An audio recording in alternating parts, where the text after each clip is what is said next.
وأهل بيته أجمعين ولكافة الأنبياء والمرسلين شيء لله له ولهم الفاتحة.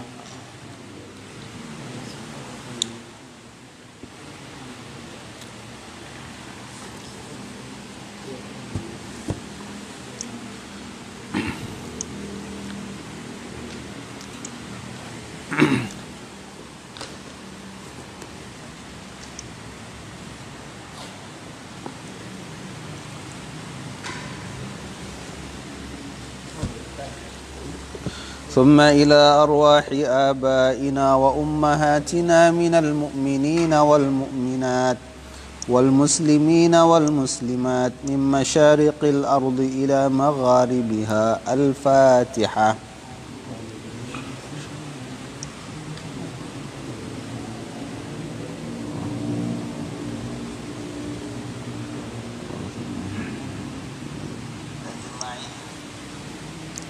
ثم خصوصا مؤلف هذا الكتاب. الفاتحة.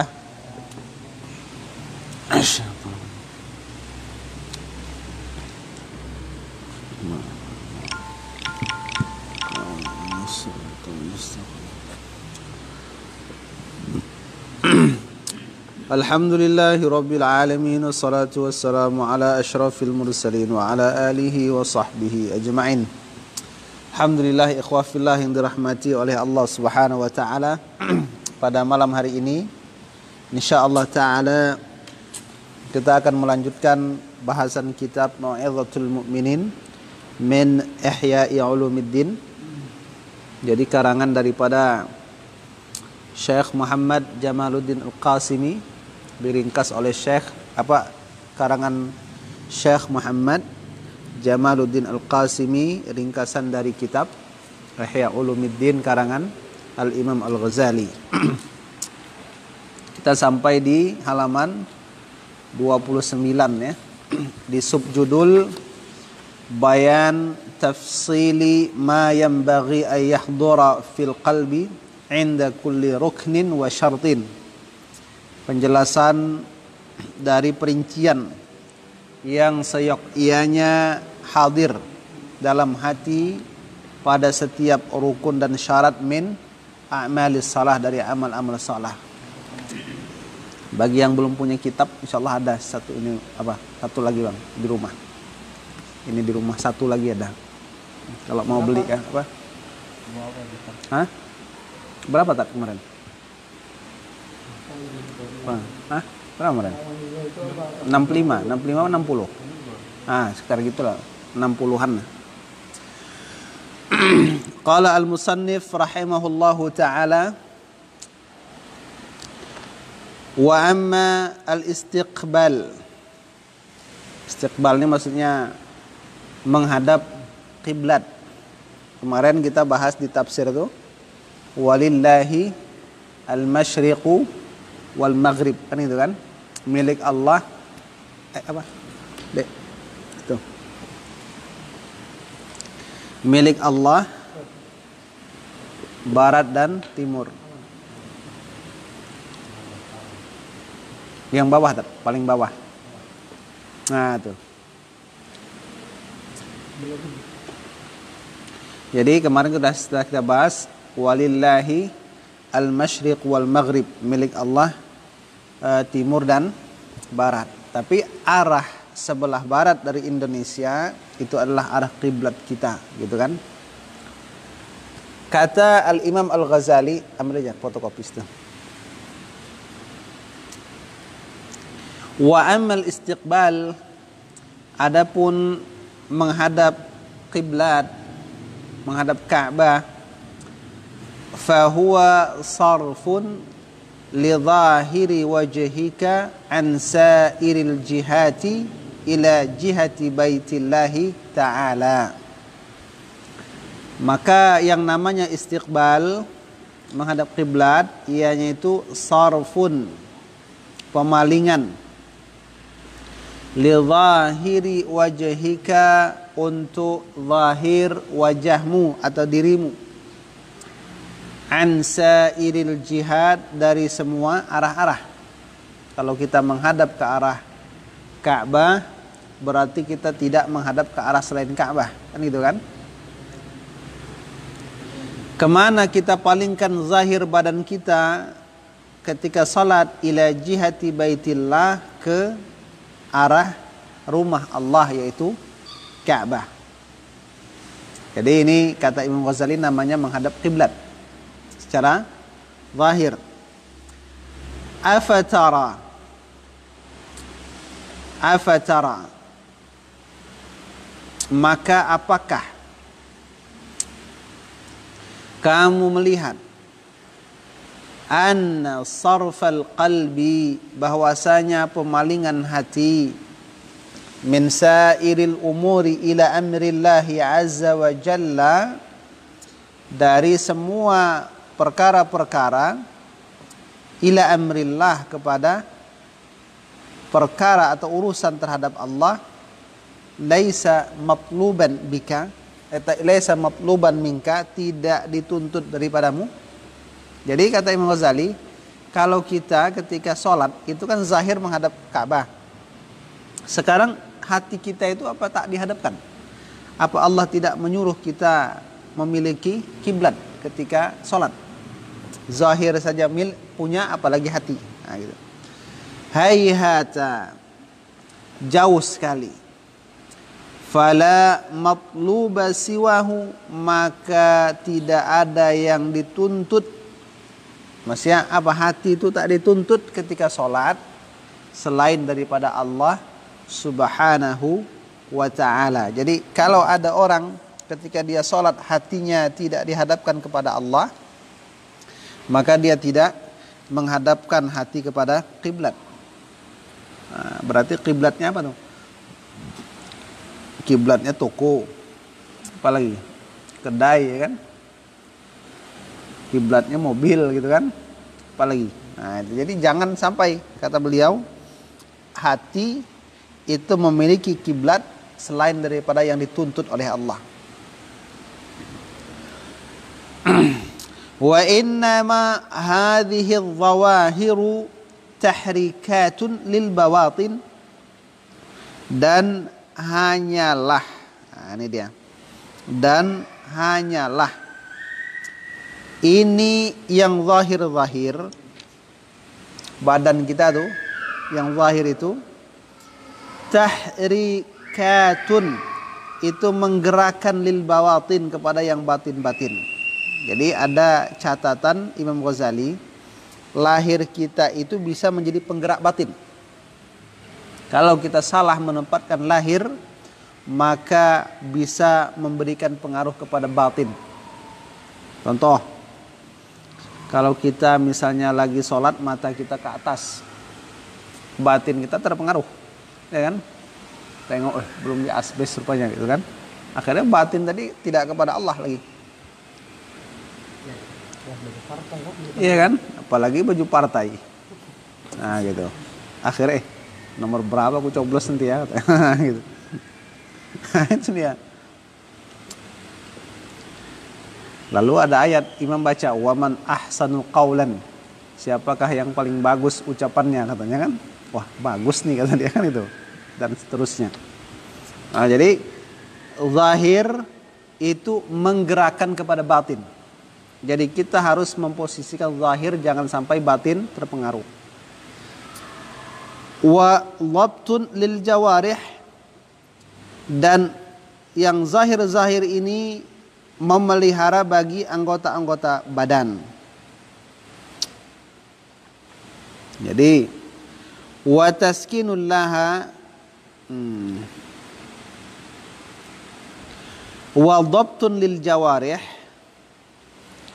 dan memelihara bagi anggota-anggota tubuh, wa taskinun laha, dan mendiamkan anggota-anggota tubuh, bil itsbati fi jihatin wahidatin, dengan menetapkan pada satu arah, hatta la tabghi 'alal qalbi, sehingga dia tidak melampaui hati.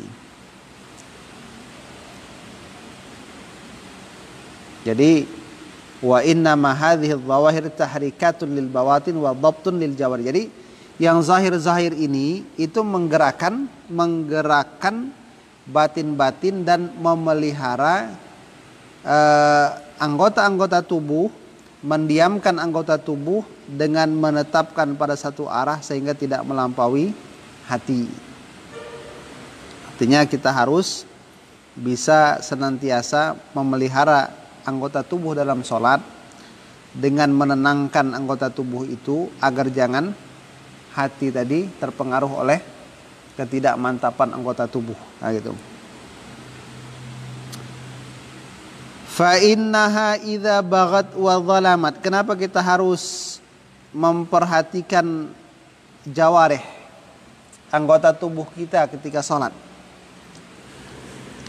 Fa innaha, maka sesungguhnya itu anggota tubuh idza baghat wa zalamat fi harakatiha, apabila dia itu melampaui dan zalim pada gerakan-gerakannya, waltifatiha ila jihatiha, dan berpalingnya anggota tubuh kepada arah-arah anggota tubuh tadi, istatba'atil al-qalba, maka anggota tubuh itu akan meminta hati agar mengikutinya.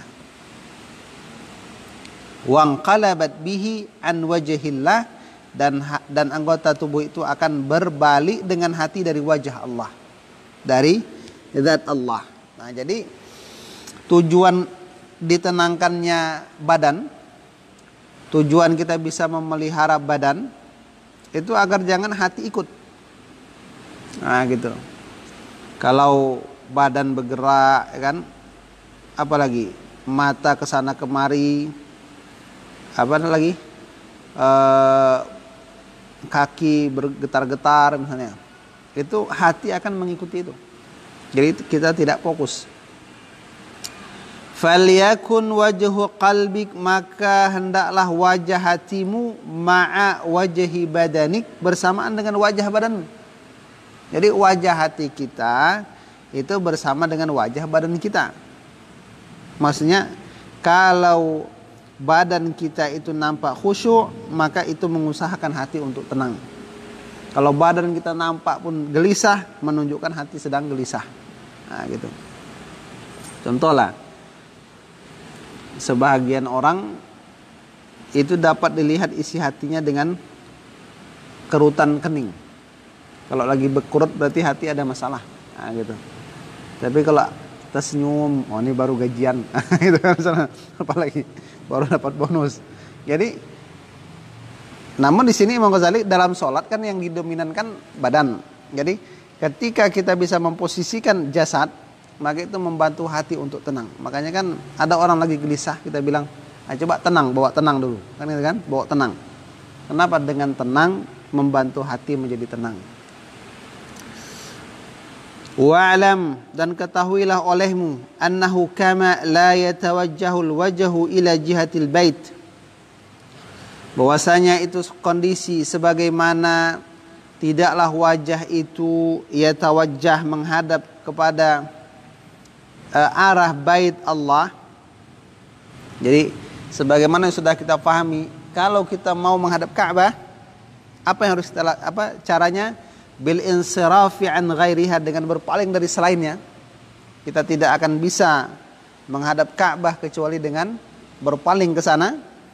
Fala yansariful qalbu ila Allah azza wa jalla illa bitafarrughi amma siwah, maka hati tidak akan berpaling menuju Allah kecuali dengan mengosongkan hati dari selain Allah. Nah, itu dia rumusnya. Jadi jangan harapkan ayam masuk ke dalam kandang kalau musang masih berada dalam kandang. Itu rumus setat. Sebagaimana Ka'bah tidak akan pernah kita arahkan diri kita ke sana kecuali dengan berpaling ke arah itu, begitu juga hati tidak akan bisa diarahkan kepada Allah kecuali dengan mengosongkan hati daripadanya. Ada lagi, lebih tat. Yang di bawah.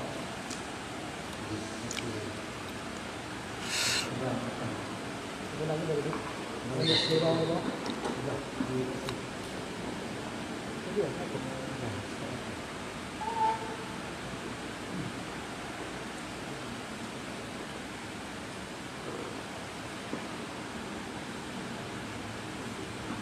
Oke.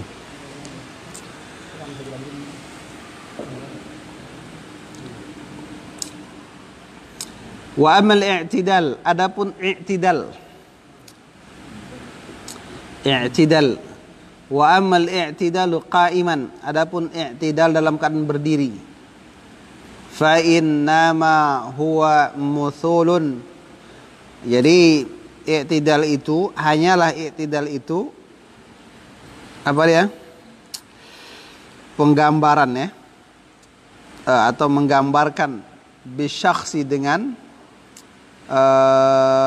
pribadi. Jadi yang namanya berdiri itu penggambaran pribadi wal qalbi dan hati.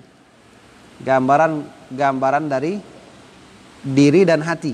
Orang berdiri itu gambaran jasad dan batin, diri dan hati.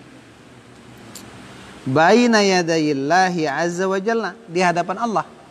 Jadi ketika kita berdiri itu gambarkan kita berdiri di hadapan Allah dengan jasad dan hati kita.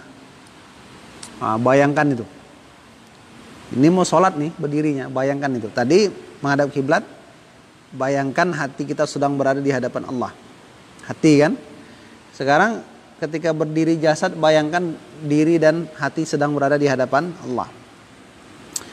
Tanbihan untuk menjagakan. Jadi kenapa itu digambarkan? Untuk menjagakan ala ilzamil qalbi, itu di atas melazimkannya hati. Alhamdulillah. At-tawaddu'a wa tadhallula wa tabarru'a 'anit tara'us. Tara'us. Jadi untuk menjagakan di atas melazimkannya hati akan rasa tawadhu'. Jadi kalau kita tuh waktu sholat membayangkan berdiri di hadapan Allah, kita nggak berani mencela-mencela berdiri. Kita akan berdiri dalam keadaan tawadhu', merendah. Wa tadhallul, merasa hina. Nah gitu. Apa lagi? Wa tabarru'a 'anit tara'us, bersih dari apa namanya tara'us tuh? Kecongkakan ya. Ketinggian. Nah, tara'us ketinggian. Jadi kita tuh nggak merasa tinggi. Jadi tabarru' 'anit tara'us, bersih dari ketinggian, rasa tinggi. Wah, aku nih jabatanku ini. Itu berarti belum makrifat lagi dia berdiri tuh. Kalau masih ketika dia mau sholat, dia menyangka, oh saya posisi ini, saya di perusahaan ini. Dia belum makrifat dia. Kenapa dia berdiri gitu. Masih tertutup oleh dinding kezaliman hati. Gitu.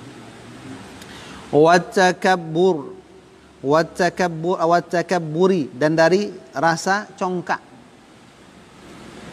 Ma'a dzikri khataril qiyam, bersamaan dengan ingat dahsyatnya berdiri baina yadayillahi azza wa jalla, di hadapan Allah azza wa jalla, fi haulil muttali', pada ketakutan dari yang memandang. Maksudnya pada dahsyatnya hari kiamat, di mana ketika itu Allah sedang menunjukkan perkasaan dan kuasanya kepada makhluk. Itu kita bayangkan.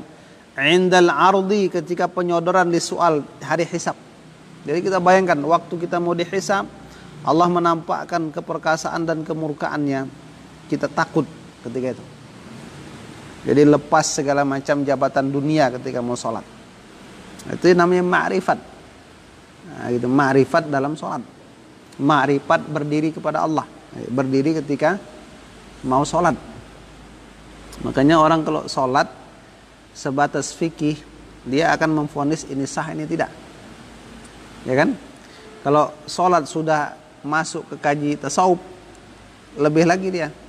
Ini sholat sudah diposisikan pada yang seharusnya atau tidak. Nah, gitu. Wa'lam. Jadi ada cerita ya kan, Ubay bin Ka'ab. Dia itu dulu pernah jadi imam.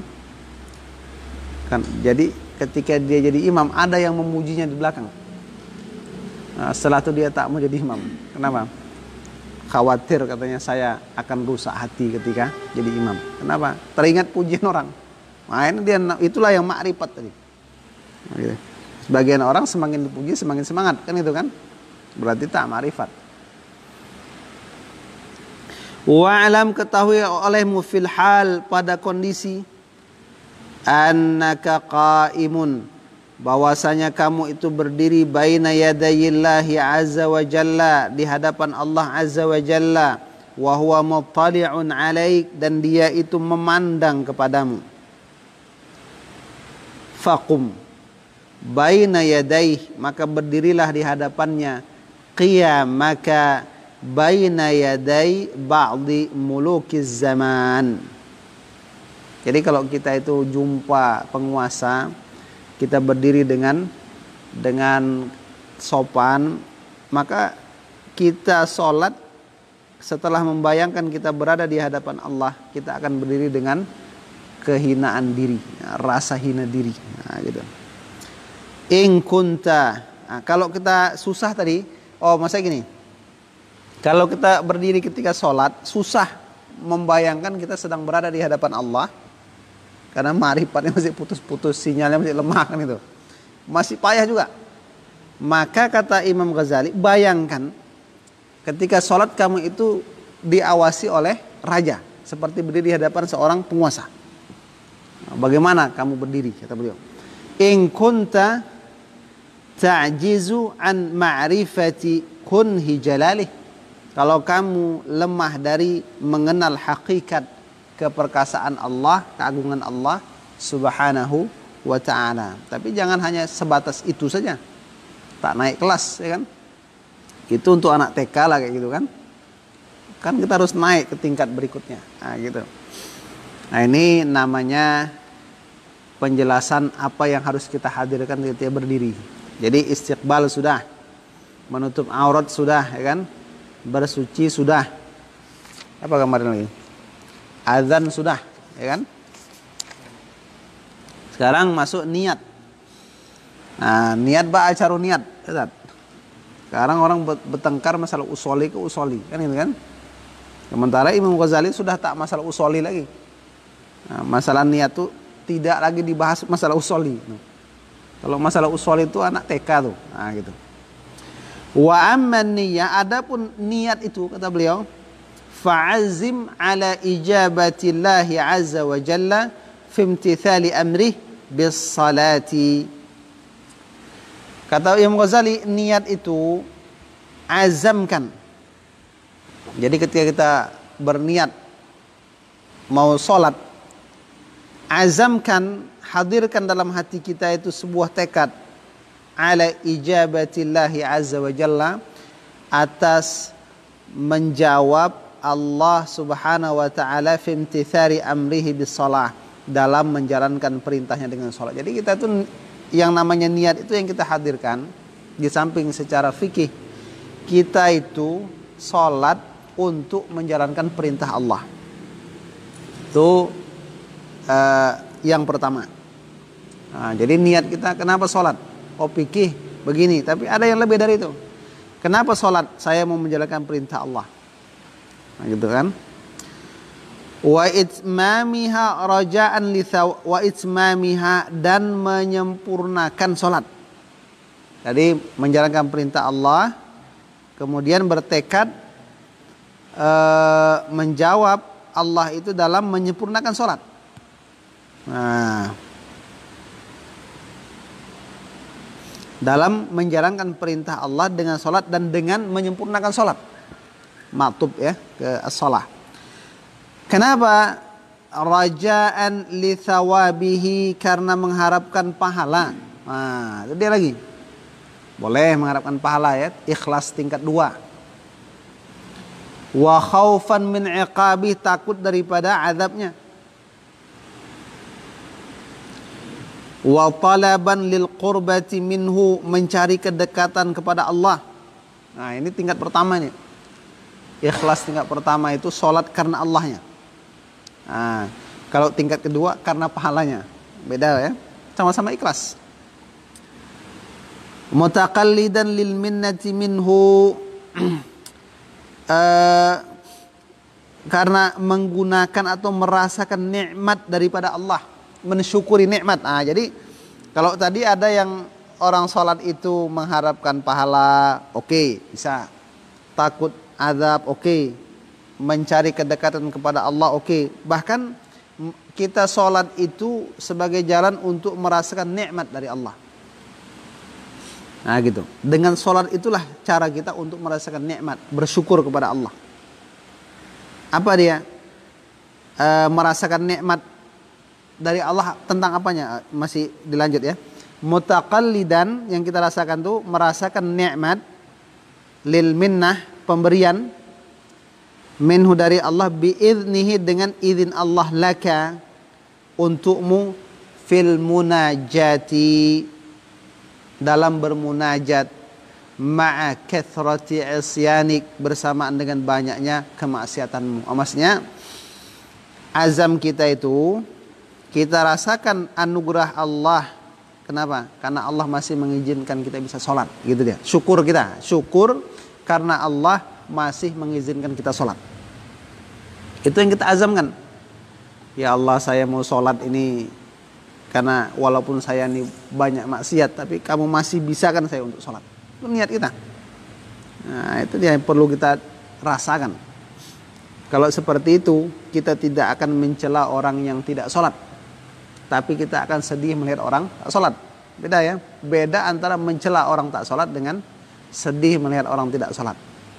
Kalau mencela, kita berarti memvonis dia itu akan jadi penduduk neraka. Kemudian kita tidak akan berusaha untuk menjadi bahagian dari kita. Maksudnya kita tidak akan berusaha untuk menarik dia agar menjadi bahagian dari kita. Tapi kalau kita sedih, kita takut dia masuk neraka, mungkin dimurkai Allah, dan kita berusaha untuk menarik dia ke bahagian kita. Nah, gitu. Fa'azim fi nafsik, maka agungkan dalam dirimu, qadra munajatihi, nilai daripada bermunajat kepada Allah. Agungkan itu. Setiap ucapan kita tuh bukan sembarang ucapan. Nah, gitu. Wanzur, perhatikan, man tunaji, siapa yang kamu itu sedang bermunajat kepadanya. Jadi kita tuh kalau memandang itu, setiap bacaan tuh jelas. Nggak macam orang terburu mau buang air besar, gitu kan. Makan tapi mau buang air besar. Jadi yang penting masuk semua, kan itu kan. Tapi kita membaca huruf per huruf, ayat per ayat. Jadi setiap bacaan tuh ada rasa penghormatan gitu kepada Allah. Wa kaifa tunaji, dan bagaimana kamu bermunajat, itu kita perhatikan. Gitu. Wa bima tunaji, dan dengan apa kamu bermunajat. Wa inda hadza, dan di sisi ini, pada yang demikian ini, yaitu bermunajat kepada Allah, ya kan? Tentang munajat kepada Allah, mengagungkan nilai munajat, memperhatikan, hadirkan rasa sadar siapa yang kita munajati dan sebagainya tuh. Yang bagi ayyaraqa jabinuka, seyogyanya bahwa berkeringatlah pelipismu, atau keningmu minal khajal, dari rasa malu. Seyogyanya kita ini menumbuhkan rasa malu. Malu kita. Kenapa malu? Itu tadi, walaupun kita masih banyak melakukan kemaksiatan, tapi Allah masih memberi kesempatan kita sholat. Malu kita. Wa tarta'ida faraisuka, dan bergemetar faraisuka, sendi-sendimu, minal haibah, dari rasa segan kepada Allah, takut kepada Allah. Wa yasfarra wajhuk, dan pucat wajahmu, minal khauf, dari rasa takut kepada Allah. Nah, itu dia. Jadi ini niat ya. Ini niat yang kita hadirkan dalam sholat kita, gitu. Itu dia. Berikutnya minhajul apa? Dalam kali tajam. Dalam ya. Tapi jelas kan? Iya. Minhajul abidin